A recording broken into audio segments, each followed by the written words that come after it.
let's talk about a really radical new way to solve problems. I'm talking about the huge, tangled-up problems that even our biggest companies and institutions just can't seem to get a handle on together.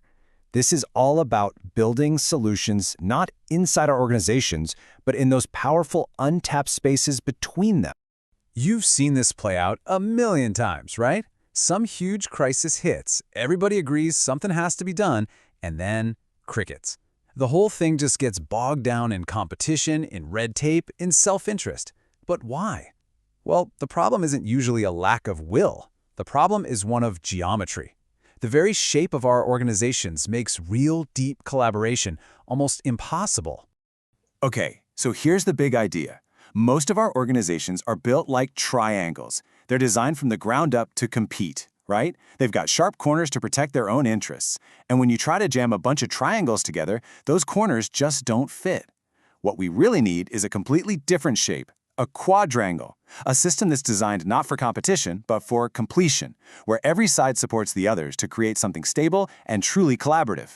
And this brings us to this really great concept, which is borrowed from the crypto world, called the multi-dimensional HODL. Now, HODL stands for Hold On for Dear Life, and it perfectly describes these huge problems. Think of it like a crisis that's so hot, it's like a hot potato. No single organization can handle it, but none of them can afford to drop it either. It could be a fractured supply chain or a regional climate disaster, something they're all stuck holding, and they're totally powerless to solve it alone.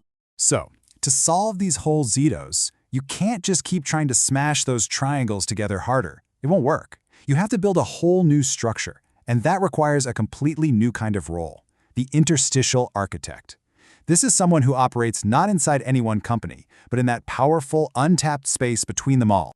So, to really get what this architect is, it's probably easier to start with what it isn't. First off, it's not just another tech platform trying to get everyone to sign up. And it's not a simple broker, just making introductions and then taking a cut of the deal. And it is absolutely not a traditional consultancy that comes in, writes a big report, and then just walks away. No, this is something fundamentally different. This quote really nails it. The whole idea is to be an architect. They don't just give advice on how to collaborate, they literally design the actual, legally sound structure where real collaboration becomes geometrically possible. They build the container for this whole new kind of partnership. And where do they build this thing? They build it in what's called the interstitial space. The best way to think about this is like, it's the unclaimed territory between corporate borders. It doesn't belong to any single company, which means it has all this potential to become a neutral, shared ground, where a brand new structure for collaboration can be built from the ground up. Okay, so if you're going to build in this empty interstitial space, you're going to need a blueprint. And the interstitial architect follows this really clear four-part plan that's designed to turn a bunch of competing groups into one unified problem-solving machine. It all starts with recognition, which is basically getting everyone in a room to admit they're all holding the same hot potato problem. Then comes the constitutional architecture. Think of this like writing the Constitution, the laws and bylaws for this new collaboration.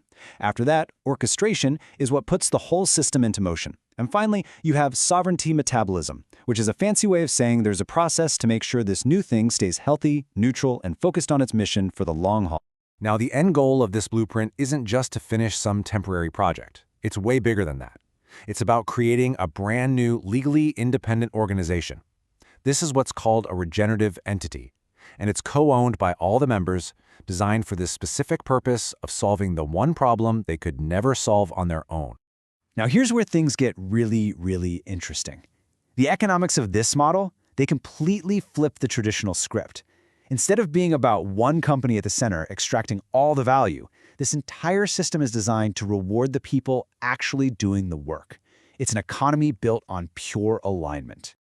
This whole thing is powered by something called the algorithmic coherence dividend. And just look at this chart. It's incredible. A staggering 98% of the value created by this new entity flows directly back to the organizations and the people who contribute to its success. Only a tiny 2% is used to keep the lights on. I mean, that's a total reversal of how things usually work. And this, right here, is the genius that makes the whole thing work. The architect's own success is 100% tied to the health of the system they build.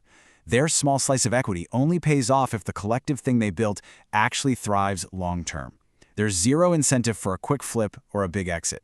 The only way to win is for everyone to win together.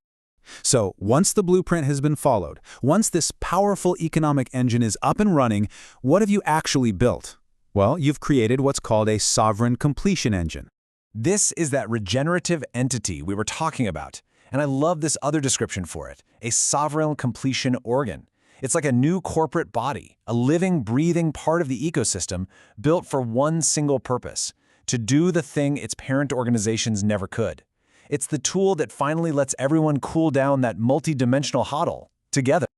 This slide just lays out the entire ecosystem so perfectly. On the left, you've got the architect, the one who designs and operates the whole system. Then, in the middle, you have a guardian, like Social Helix, whose job is to verify that everyone's playing by the rules, keeping things fair. And then, on the right, you have the regenerative entities themselves, those completion organs doing the actual work, and, this is the key, distributing 98% of the value back to their members.